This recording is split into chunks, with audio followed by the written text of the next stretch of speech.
Good morning to all of you. Welcome back to my channel. अगर आपने subscribe नहीं किया तो प्लीज़ सब्सक्राइब कर लीजिए ताकि आपको आने वाले टाइम पे नोटिफिकेशन मिलते रहें। न्यूज़पेपर की PDF the Hindu in Telegram channel पे मिल जाएगी आपको।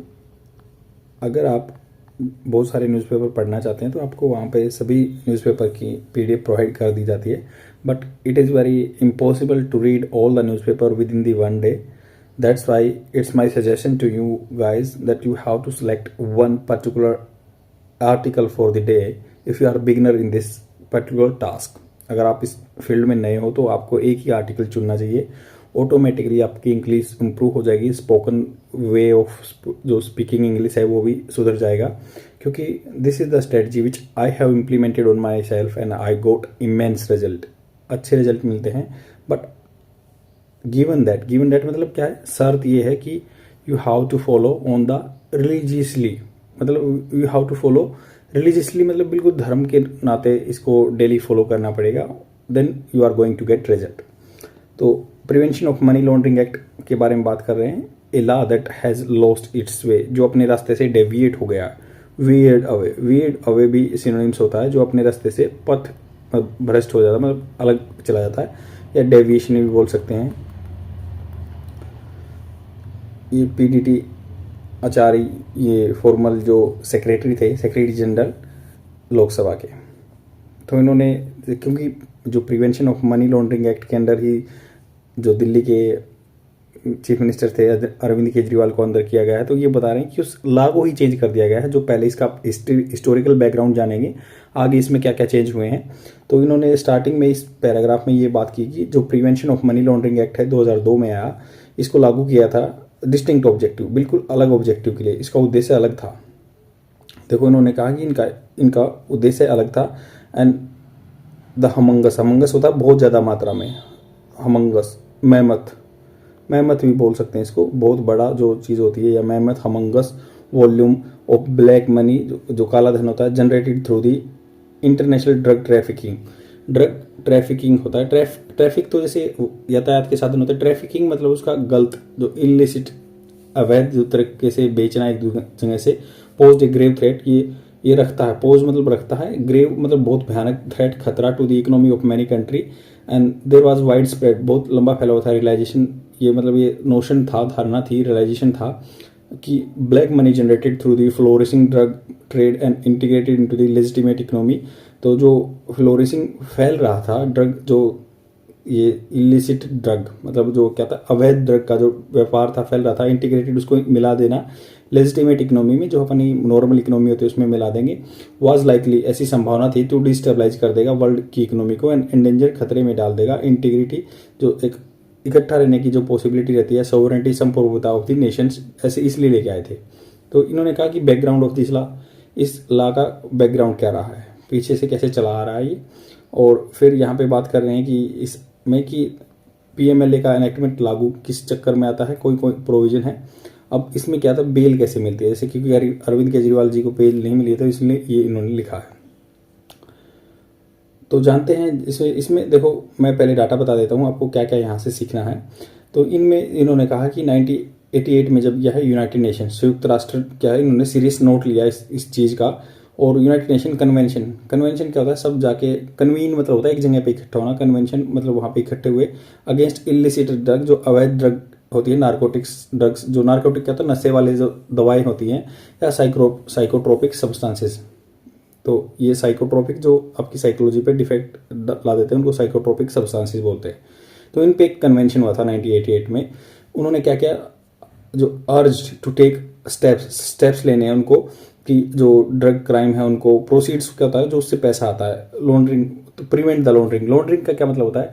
ये इवेंट हुआ था यूएसए में कि कुछ आदमी जो है कोई अलग बिजनेस कर रहे थे, फिर वो क्या है, नकली नाम पे लॉन्ड्री खोली गई थी, और वो इसलिए उस नाम से ही पड़ गया कि लॉन्ड्रिंग, बस वाश कर देना ब्लैक मनी को वाइट मनी में, इसलिए लॉन्ड्रिंग टर्म पड़ गई है।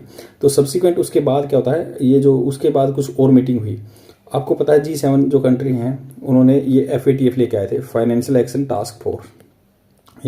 उसके बाद क्या है, सब्सिक्वेंट जो इंडस्ट्रियल रिलेशन थे G7, उन्होंने सबमिट की पेरिस में जुलाई में 1989 में, उन्होंने FATF एस्टैब्लिश कर दिया।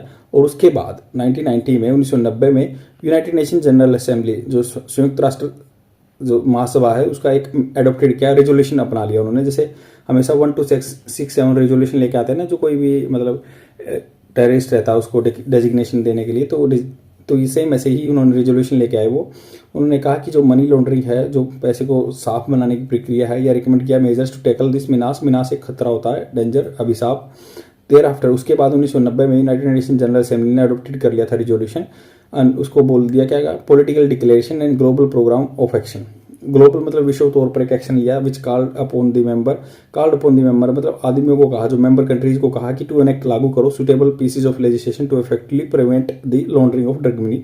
और जो सुटेबल अच्छे जो उचित पीसेज ऑफ लेजिस्लेशन, ऐसे कुछ भाग लेके आओ संविधान के, लेजिस्लेशन के ला बनाओ, इफेक्टिवली प्रिवेंट कर सके जो laundering of the drug money.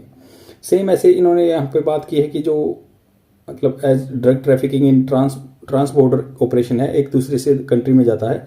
UN held a special session 10 June 1998 को, और उन्होंने क्या countering world drug problem together, made another declaration on the urgent need to combat money laundering accordingly. तो 98 में भी एक मीटिंग हुई थी, उन्होंने कहा कि काउंटर करना है वर्ल्ड को ड्रग प्रॉब्लम को इकट्ठे मिलके। उसके बाद इंडियन पार्लियामेंट ने ये ला लेके आए थे 2002 में, बट इसको फोर्स में लेके आए थे 2005 में। सेम ऐसे जो narration of the history is ला बहुत ज़रूरी है जानने के लिए कि हिस्ट्री क्या थी। 2002 का एक्ट है, उसका मतलब ये था कि कुछ प्रोविजन जोड़े गए थे जो इंडियन पिनल कोड है 1860 का, और ये narcotic drug and psychotropic substances 1985 का लॉ है। इन दोनों में कुछ जैसे लिस्टेड किए गए थे इस एक्ट के अकॉर्डिंग, जो कंटेन किया फ्यू ऑफेंसेस जो लिस्टेड हैं आईपीसी में भी, जो अपराध लिस्टेड हैं, या इसमें भी जो narcotic drugs and psychotropic substances 2 law में इनके ऐड कर दिए ये 2002 के एक्ट में। ये यूनाइटेड नेशन रेजोल्यूशन भी कुछ ऐड किए गए, या FATF के जो रिकमेंडेशन थी, all focus on the prevention of money laundering from the laundering of drugs. तो यूनाइटेड नेशन के जो रेजोल्यूशन थे या FATF की रिकमेंडेशन थी, उनमें इंक्लूड था कि भाई मनी लॉन्ड्रिंग को रोकना है, जो कि इलिसिट ट्रैफिक ऑफ ड्रग से आते हैं। हालांकि जो PMLA ऑफ इंडिया रिक्वायर्ड है डिफरेंट कैरेक्टर, ये डिफरेंट कैरेक्टर ले लिया इन्होंने, amendments from time to time होते रहे। Law of money laundering revolves around the crime proceeds. तो मनी लॉन्ड्रिंग का कंसेप्ट क्या था, क्राइम से जो पैसा आता है उसके अकॉर्डिंग है, विच आर लॉन्ड्रेड, जिनको मतलब साफ बनाया जाता है।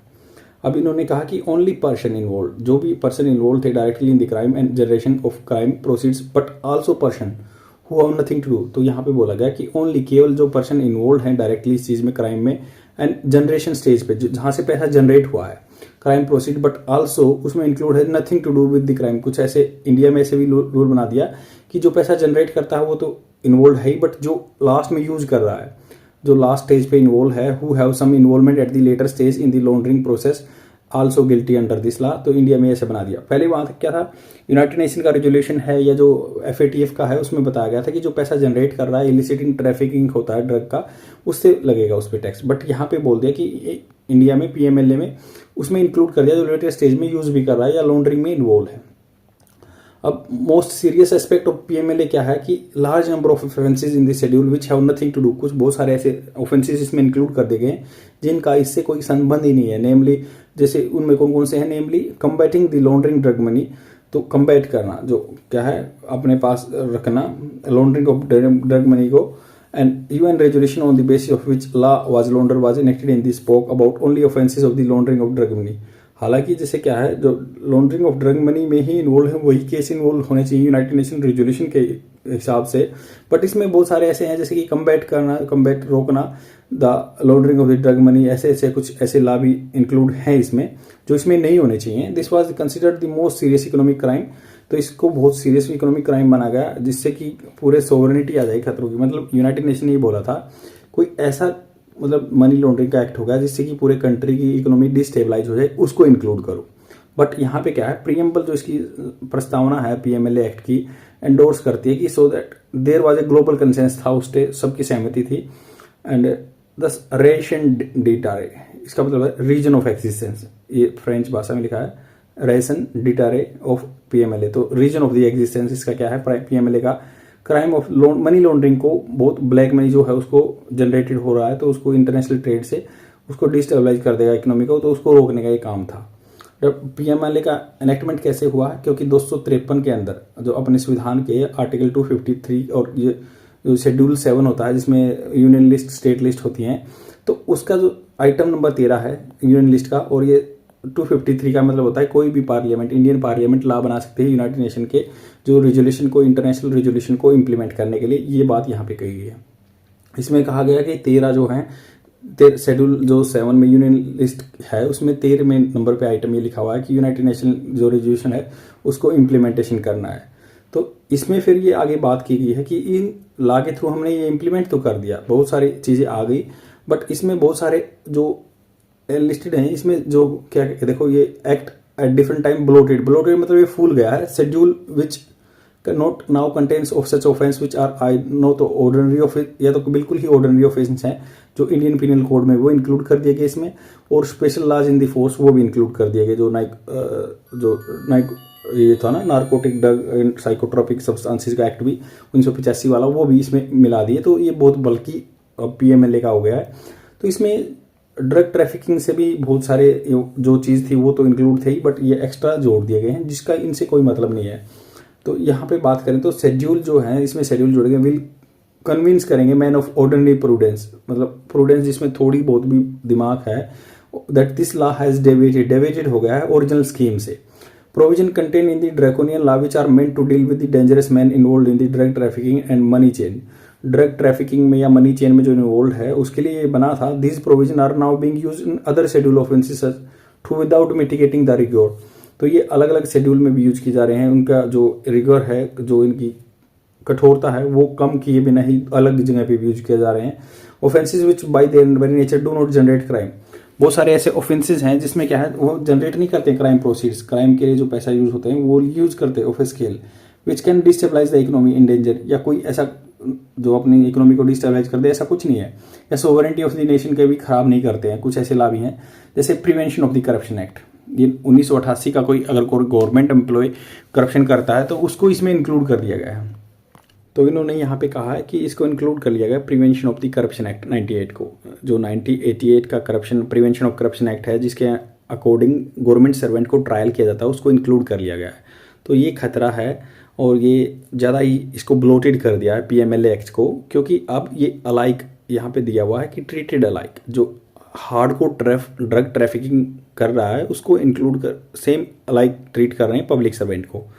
तो इसलिए ये कह रहे हैं कि प्रिज्यूम टू बी गिल्टी। तो इस PMLA एक्ट का एक और प्रोविजन है कि प्रिज्यूम, जैसे अपना इंडियन जुडिशरी सिस्टम में या जो एंग्लो सेक्शन जूरिस्प्रूडेंस है उसके अंदर क्या माना जाता है कि जब तक कोई आदमी का जुर्म साबित नहीं होता तो उसको मतलब करप्टेड मान लिया जाता है, तो उसको इनोसेंट माना जाता है। एंग्लो सेक्शन जूरिस्प्रूडेंस होता है कि न्याय संगत तरीके से उसको इनोसेंट माना जाता है, बट PMLA एक्ट के अकॉर्डिंग उसको गिल्टी माना जाता है तब तक प्रूवन अदरवाइज, मतलब दूसरी तरह से प्रूवन ना हो जाए कि ये इनोसेंट है तब तक उसको गिल्टी माना जाता है। अब क्या है, बेल उसको तब तक एक हायरार्किकल स्ट्रक्चर में जो कोर्ट ने मना कर देते हैं, क्योंकि इसमें सेक्शन 45 है PMLA एक्ट में, सेक्शन 45 है, उसमें लिखा गया है कि only is satisfied accuse innocent. जब कोई भी जज मतलब ये सेटिस्फाई हो जाएगा कि इनोसेंट है तभी बेल मिलेगी। तो कोई भी जज प्रीलिमिनरी जो इंक्वायरी होती है उसमें तो वो सेटिस्फाई होता नहीं है।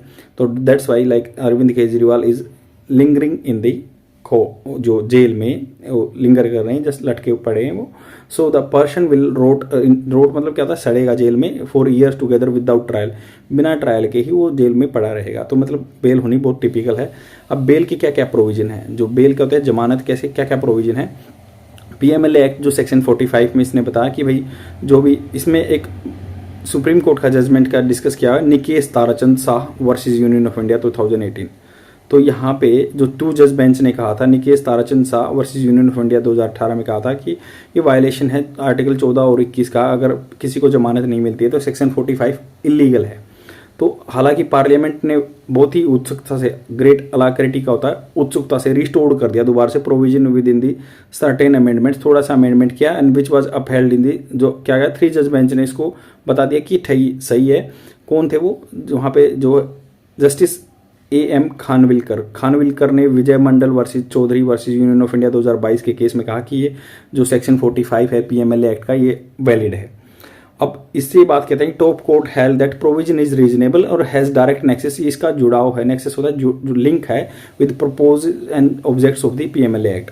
तो इसमें क्या प्रॉब्लम लाई करती है, तो object of this act is to curb the laundering of black money. तो इसमें स्टार्टिंग में बनाया गया था कि जो ब्लैक मनी है उसको लॉन्डर होने से रोकना है और जो देश की इकोनॉमी को डिस्टेबलाइज कर देगा वो नहीं होने देना। बट अब about the less serious offences which are found a place in the schedule, मतलब बहुत सारे इसमें जो मतलब prevention of the corruption act जो है 1988 का वो इंक्लूड कर लिया। बहुत सारे शेड्यूल आईपीसी जो इंडियन पिनल कोड में कानून है वो भी इंक्लूड कर लिए गए, या जो नारकोटिक एंड साइकोट्रोपिक सब्सटेंस 1985 का उसके भी प्रोविजन शेड्यूल्ड कर दिए गए, एनलिस्टेड कर दिए गए पीएमएलए में। तो ये बिल्कुल ही इलिजिटिमेट है। वो सेम जैसे अब अगर बात करें हम, तो एक केस था 1978 में वी.आर. कृष्णा स्वामी अय्यर जस्टिस उस टाइम पे थे। एक आंध्र प्रदेश का केस था, उन्होंने हाई कोर्ट ऑफ आंध्रा में ये केस आया था जिसमें बोला गुडी कांति नरसिम्हालू एंड अदर्स। तो गुडी कांटी एंड जो पब्लिक प्रोसिक्यूटर सरकारी वकील जो है या गुडी कांटी के बीच में एक हाई कोर्ट ने आंध्रा ने दिया था कि पर्सनल लिबर्टी, मतलब बेल के बारे में उन्होंने क्या कहा था, ये कोट कर सकते हैं, personal liberty and deprived when bail is refuse.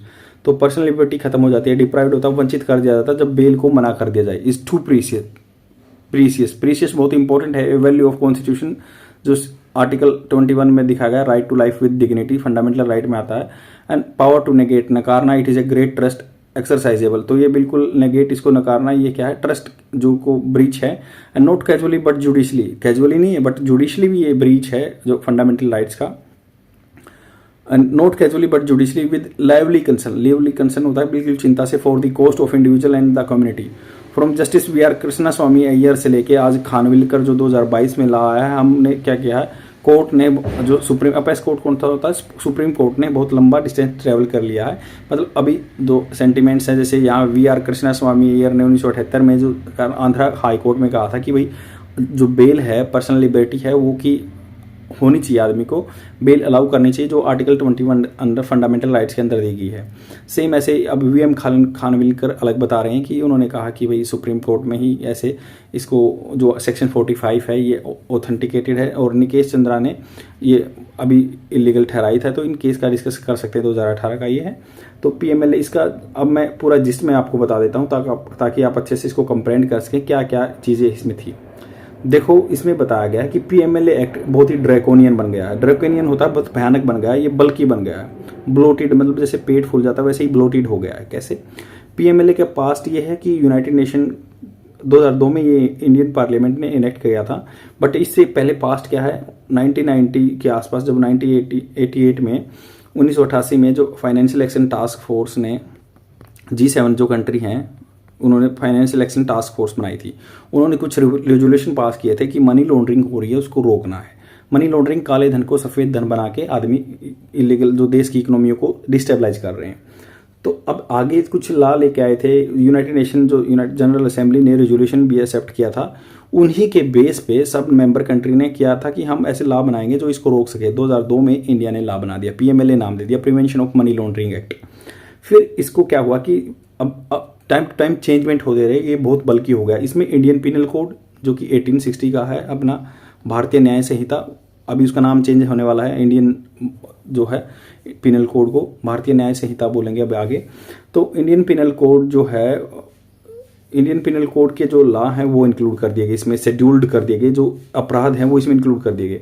दूसरा क्या हुआ, आईपीसी इंक्लूड कर दिया गया, या जो 1985 का जो narcotics drugs and psychotropic substances का एक्ट है उसके प्रोविजन ऐड कर दिए गए।